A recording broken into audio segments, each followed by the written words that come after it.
नमस्कार दोस्तों, TET classes with Sneha में आपका बहुत बहुत स्वागत है। दोस्तों, आज आप लोगों के लिए लेकर आया हूँ यूपी डीएलएड सेकेंड सेमेस्टर की। यदि आप तैयारी कर रहे हैं तो आपके लिए यह वीडियो बहुत ही महत्वपूर्ण साबित हो सकती है। और इस क्लास में यूपी डीएलएड सेकेंड सेमेस्टर का प्रारंभिक शिक्षा के नवीन प्रयास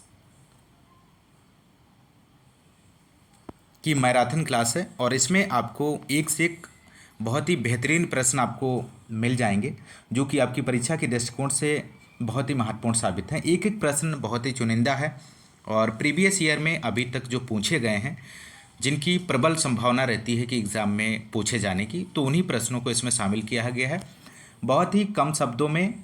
और ये नोट्स आपको प्रोवाइड किए जा रहे हैं और मुझे लगता है कि आप लोग अगर ये प्रारंभिक शिक्षा के नवीन प्रयास किए क्लास अगर आप देख लेते हैं तो आप ये 50 नंबर का क्वेश्चन होता है तो आप आसानी से आपको इसी वीडियो से ज़्यादातर क्वेश्चन, अधिकतर आपको क्वेश्चन यहीं से मिलेंगे। तो आप लोग इसे देखिए, पूरा पूरा वीडियो आप लोग देखिए और अंत तक आप लोग बने रहें। और आइए शुरू करते हैं। और शुरू करने से पहले यदि आप हमारे चैनल पर नए हैं तो चैनल को सब्सक्राइब कीजिए, लाइक कीजिए, शेयर कीजिए। और इसका पीडीएफ भी आपको निःशुल्क टेलीग्राम चैनल पे आपको अवेलेबल करा दिया जाएगा, जो कि डिस्क्रिप्शन में आपको प्लेलिस्ट इसका मिल जाएगा। लिंक आपको प्लेलिस्ट में मिल जाएगा आपको डिस्क्रिप्शन में। तो आप लोग शेयर ज़रूर कीजिएगा, लाइक कीजिए, मनोबल बढ़ाइए और कमेंट्स करना मत भूलिए। आपको ये डीएलएड सेकेंड सेमेस्टर की तैयारी कर रहे हैं क्योंकि आपको पता है, आप जान रहे हैं कि आपका जो एग्ज़ाम है आगामी 17 फरवरी को कंडक्ट होना है। प्रबल संभावना है, अभी निश्चित डेट नहीं हुई है, तो आप 17 फरवरी की जो डेट है उसको मानते हुए आप तैयारी करिए। तो आइए शुरू करते हैं प्रारंभिक शिक्षा के नवीन प्रयास से। यहाँ पर अनुच्छेद 21 की बात करें, जो कि आर्टिकल बहुत ही महत्वपूर्ण है। इसके अंतर्गत संविधान के भाग 3 के अंतर्गत मूल अधिकार में लिखा गया है, राज्य को 6 से 14 वर्ष तक के सभी बच्चों को निःशुल्क तथा अनिवार्य शिक्षा उपलब्ध करानी होगी। तो ये बात आपको ध्यान में रखना है अनुच्छेद 21A में। और संविधान के भाग 3 के अंतर्गत जो राज्य होते हैं उनको 6 से 14 वर्ष तक के सभी बच्चों को निःशुल्क एवं अनिवार्य शिक्षा उपलब्ध करानी होगी। अगला जो महत्वपूर्ण इसका पॉइंट है, धारा 45 में लिखा है, सरकार संविधान लागू होने के 10 वर्ष के भीतर 6 से 14 वर्ष आयु वर्ग के प्रत्येक बालक एवं बालिका के लिए अनिवार्य व निःशुल्क शिक्षा की व्यवस्था करेगा।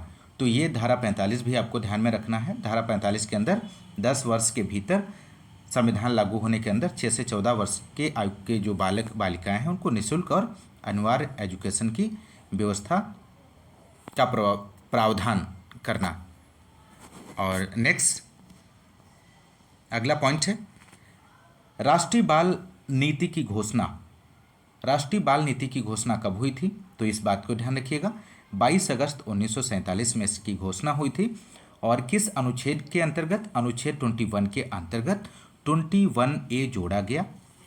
और ये किस संविधान संशोधन में? तो 86वें संविधान संशोधन अधिनियम कभी आया? 2002 में। तो ये बहुत ही महत्वपूर्ण जानकारी है, इसे आप ध्यान रखिए। और इसी के साथ बच्चों की शिक्षा निःशुल्क तथा अनिवार्य मौलिक अधिकार बन गई है। अगला प्रश्न यहाँ पर आरटी एक्ट 2009, शिक्षा का अधिकार अधिनियम 2009, ये 4 अगस्त 2009 को संसद में पास हुआ था, इस बात को ध्यान रखना है। दूसरा, ये लागू कब हुआ? तो 1 अप्रैल 2010 से पूरे देश में लागू हो गया था। और भारतीय संविधान में शिक्षा की बात करें तो भारतीय संविधान की समवर्ती सूची में शामिल है। जो भारतीय संविधान में एजुकेशन को जो शामिल किया गया है वो समवर्ती सूची के अंतर्गत इसको रखा गया है। अगला जो महत्वपूर्ण प्रश्न है 1813 का घोषणा पत्र, ये भी बहुत एग्ज़ाम में पूछा जाता है और बहुत ही कम शब्दों में यहाँ पर मैंने आपको प्रोवाइड किया है। इस आज्ञा पत्र में एक धारा यह जोड़ी गई है कि प्रति वर्ष कम से कम 1 लाख रुपए की पृथक राशि भारतीय विद्वानों को प्रोत्साहित करने के लिए दी जाएगी और वो किसके लिए? विज्ञान के लिए और शिक्षा को प्रोत्साहित करने के लिए 1 लाख रुपये कम से कम इसके लिए प्रोवाइड किया जाएगा, इसका प्रावधान किया जाएगा। तो ये बात 1813 के घोषणा पत्र में कही गई थी। कम से कम 1 लाख रुपये का जो बजट है वो विज्ञान और एजुकेशन को प्रोत्साहित करने के लिए खर्च किया जाएगा। ये बात 1813 के घोषणा पत्र में कही गई थी। 3 शब्द आपको याद रखना है, कम से कम 1 लाख, दूसरा विज्ञान को प्रोत्साहित करने के लिए और एजुकेशन को प्रोत्साहित करने के लिए। अगला प्रश्न, लॉर्ड मैकाले, बहुत ही महत्वपूर्ण है, मोस्ट इंपॉर्टेंट प्रश्न है। लॉर्ड मैकाले 2 फरवरी 1835, ये डेट याद रखिएगा।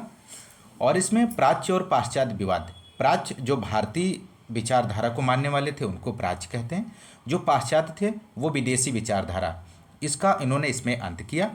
मैकाले का कथन था, अब ये इस कथन को याद रखिएगा, हूबहू आप तैयार करिए इसे।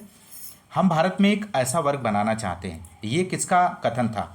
ये मैकाले का कथन था, जो रक्त और वर्ण में भारतीय हो किंतु रुचियों, नैतिक आदर्शों और बुद्धि में अंग्रेज हों। ये बात लॉर्ड मैकाले ने कही थी 2 फरवरी 1835। और ये इनका क्या मानना था कि मैकाले भारत में बाबू वर्ग उत्पन्न करना चाहता था। तो आप लोग इसे ध्यान रखिए, बहुत ही सिंपल है कि इनका जो मानना था वो भारत में एक ऐसा वर्ग बनाना चाहते थे जो रक्त और वर्ण में तो भारतीय हो किंतु उसके सोचने, उसके काम करने का तरीका जो है वो अंग्रेज के जैसा हो। तो ये इन्होंने इसमें बात कही थी। अगला, निस्यंदन सिद्धांत भी इन्होंने ही दिया था, लॉर्ड मैकाले का था। और इसके अंतर्गत भी सेम चीज़ें हैं, समाज की उच्च वर्ग को मुट्ठी भर लोगों को शिक्षित करना, यानी समाज के उच्च वर्ग के कुछ मुट्ठी भर लोगों को एजुकेशन दी जाए और यह उन लोगों से एजुकेशन जो है निम्न वर्ग के जो लोग हैं उन तक, जन साधारण तक धीरे धीरे उनको स्वतः ही वो एजुकेट हो जाएंगे। ये बात उन्होंने निस्यंदन सिद्धांत में कही थी। तो आप लोग इसे ध्यान रखिएगा, ये भी बहुत ही एक एक प्रश्न बहुत ही महत्वपूर्ण है, इसमें बहुत ही सेलेक्टिव क्वेश्चंस आपको लिए गए हैं आपके एग्जाम के दृष्टिकोण से। तो इस क्लास को आप लोग मिस मत करिएगा, पूरा देखिए। और इसमें आप अगला ये पॉइंट है वुड का घोषणा पत्र। तो इसमें श्री जेम्स के अकॉर्डिंग अगर हम देखें, श्री जेम्स इन्होंने कहा है कि भारतीय शिक्षा का महाधिकार पत्र कहा है वुड के घोषणा पत्र को। श्री जेम्स के अकॉर्डिंग, श्री बसु के अकॉर्डिंग देखें तो यह घोषणा पत्र भारतीय शिक्षा का शिलालेख है। तो दोनों डिफिनेशंस आपको ध्यान में रखनी है। अगला प्रश्न है यहाँ पर लॉर्ड कर्जन की शिक्षा नीति क्या थी? लॉर्ड कर्जन की, तो शिमला शिक्षा सम्मेलन 1901 में, इस पॉइंट को आप लोग ध्यान रखिए। 11 मार्च 1904 को सरकारी प्रस्ताव के रूप में प्रकाशित किया गया है। अगला प्रश्न, और इसमें भारत के विश्वविद्यालयों में लंदन विश्वविद्यालय के आधार पर तैयार करना। और अगला जो पॉइंट है जो कि बहुत ही महत्वपूर्ण है, हंटर आयोग 1882 में, और इसे भारतीय शिक्षा आयोग के नाम से भी जाना जाता है। तो दोनों बातें आपको याद रखना है, हंटर आयोग 1882 और इसे भारतीय शिक्षा आयोग के नाम से जाना जाता है। तो ये 3 फरवरी 1882 को इस आयोग का गठन हुआ। तो हंटर आयोग का गठन 3 फरवरी 1882 को हुआ और इस आयोग ने शिक्षा का उत्तरदायित्व भारतीयों को देने का सुझाव दिया, जिससे देश में राष्ट्रीय चेतना जागृत हुई। तो राष्ट्रीय चेतना जागृत हुई और इस योजना ने प्राथमिक एजुकेशन पर विशेष ध्यान दिया। अगर आपसे पूछा जाता है कि प्राथमिक एजुकेशन पर विशेष ध्यान किस आयोग ने दिया, तो हंटर आयोग आपको ध्यान में रखना है, हंटर आयोग 1882। बढ़ते हैं अगले महत्वपूर्ण क्वेश्चन की ओर। भारतीय विश्वविद्यालय आयोग 1902। अब भारतीय विश्वविद्यालय अधिनियम 1904 में हर्टांग समिति की बात करें तो 1929 में अव्यय क्या होता है? अव्यय यहाँ पर आपको बताना है, और अवरोधन। तो अव्यय होता है बच्चे का बीच में स्कूल छोड़ देना, यानी कि तो यहाँ पर अव्यय क्या होता है? जब बालक किसी भी अवस्था में प्राथमिक एजुकेशन पूरी किए हुए विद्यालय छोड़ देता है तो उसे क्या बोलते हैं? अव्यय कहते हैं। अवरोधन की बात करें, एक ही कक्षा में बार बार पढ़ना या फेल हो जाना, फिर उसी कक्षा में पढ़ना अवरोधन हो जाता है। तो दोनों जो महत्वपूर्ण पॉइंट्स हैं यहाँ पर अव्यय और अवरोधन को आप उम्मीद करते हैं आप कॉन्सेप्ट आपके दिमाग में आ गया होगा, समझ चुके होंगे आप लोग। डॉक्टर राधाकृष्णन आयोग 1948 की यहाँ पर बात करेंगे। यह मुख्य रूप से विश्वविद्यालयी एजुकेशन के लिए था। तो विश्वविद्यालयी शिक्षा के लिए डॉक्टर राधाकृष्णन आयोग का गठन हुआ। और मुदालियर आयोग की बात करें, ये 1952 में माध्यमिक एजुकेशन आयोग के लिए था। कोठारी आयोग 1964 में राष्ट्रीय शिक्षा आयोग के लिए, गठन 4 जुलाई 1964, और अध्यक्ष डॉक्टर DS कोठारी थे। अगला पॉइंट इसमें दिया गया है, राष्ट्रीय शिक्षा नीति की बात करें तो 1968 में आई थी। अगला प्रश्न है, राष्ट्रीय शिक्षा नीति 1986, और इसे नई राष्ट्रीय शिक्षा नीति के नाम से भी जाना जाता है। तो इसमें कुल खंडों की बात करें तो 12 खंड थे। पूरे देश का शैक्षिक ढांचा जो था वो 10+2+3 बनाया गया। और ऑपरेशन ब्लैक बोर्ड OB के नाम से जाना जाता है। 1987 से 1988 में इसकी शुरुआत हुई थी। इस पॉइंट को भी ध्यान रखिए, बहुत ही महत्वपूर्ण है। डाइट की स्थापना की बात करें तो डाइट की स्थापना 1987 में हुई थी। और अगला जो महत्वपूर्ण प्रश्न है, आचार्य राम मूर्ति समिति 1990 में आई। और राष्ट्रीय शिक्षा नीति की समीक्षा के लिए यह समिति 7 मई 1990 को बनी थी। तो शिक्षा नीति की समीक्षा के लिए इसकी शुरुआत हुई थी। अगला है प्रोफेसर यशपाल समिति, मार्च 1992 से 93। ये भी बहुत ही महत्वपूर्ण है, इसे भी ध्यान रखिए। यह समिति बच्चों पर पढ़ाई के बोझ को कम करने के लिए बनाई गई थी। यह 23 खंडों में बना था।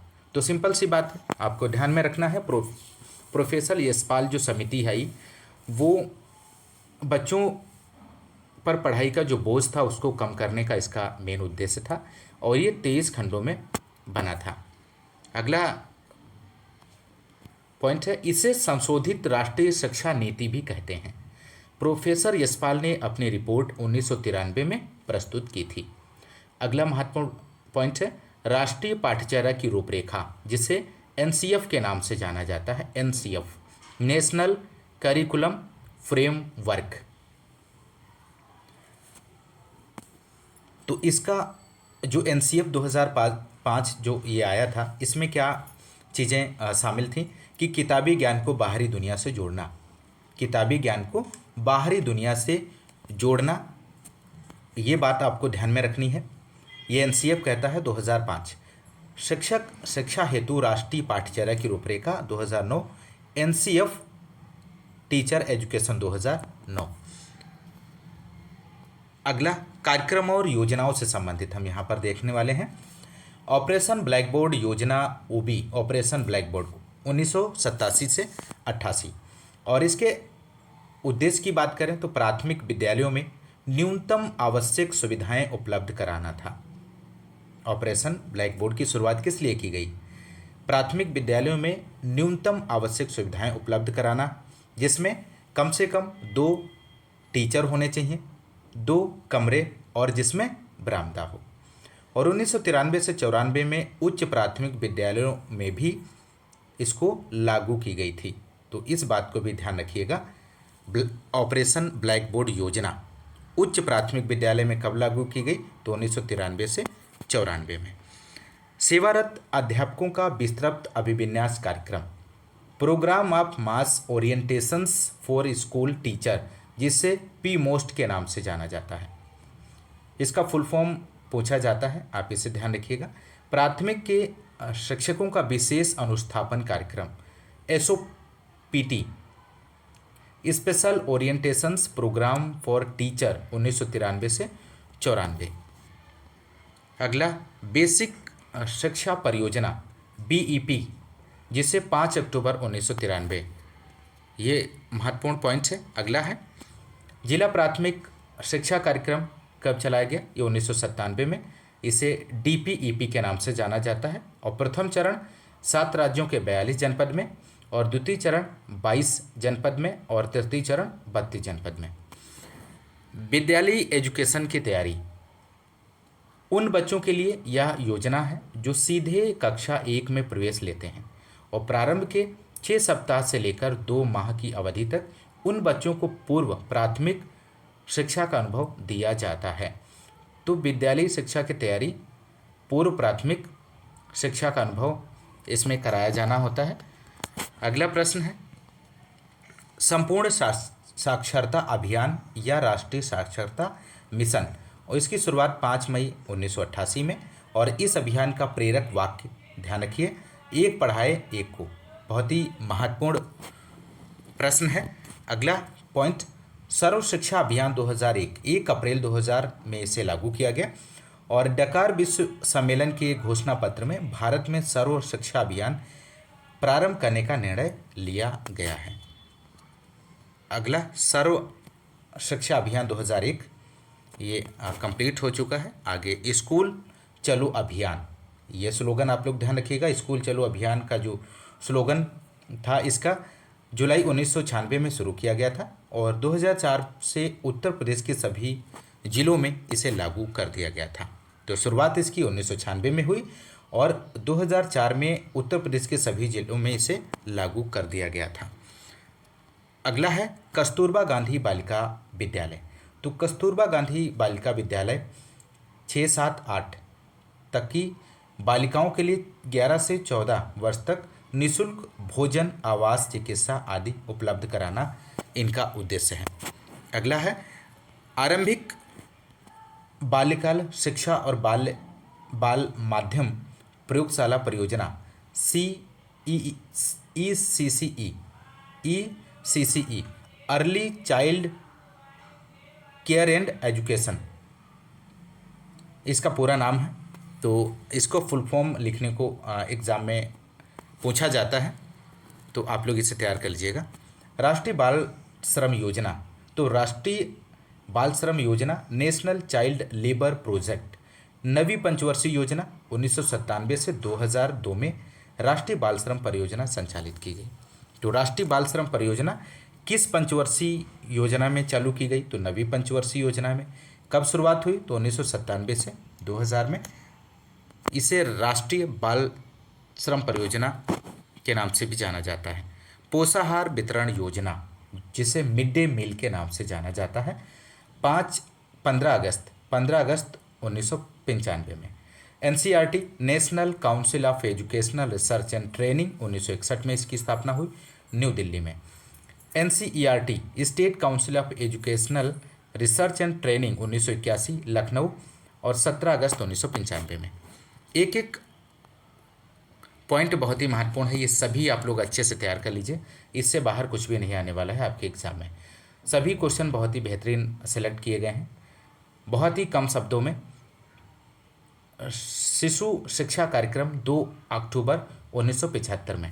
और यदि आपको क्लास पसंद आ रही है तो आप एक बार सेशन को लाइक ज़रूर कीजिए, और ज़्यादा से ज़्यादा आप वीडियो को शेयर कीजिए। महात्मा गांधी ने बेसिक शिक्षा का प्रस्ताव रखा 1937 में, वर्धा शिक्षा सम्मेलन के नाम से भी जाना जाता है। गोखले विधेयक कब प्रस्तुत किया गया? तो 16 मार्च 1911 में। कलकत्ता मदरसा 1781 में वारन हेस्टिंगस के द्वारा। और बनारस संस्कृत कॉलेज की बात करें तो 1791 में जोनाथन डंकन ने। और बेसिक शिक्षा अधिनियम 1972 में, और शिक्षकों हेतु राष्ट्रीय पुरस्कार 1958 में। तो दोस्तों, इस क्लास में आपने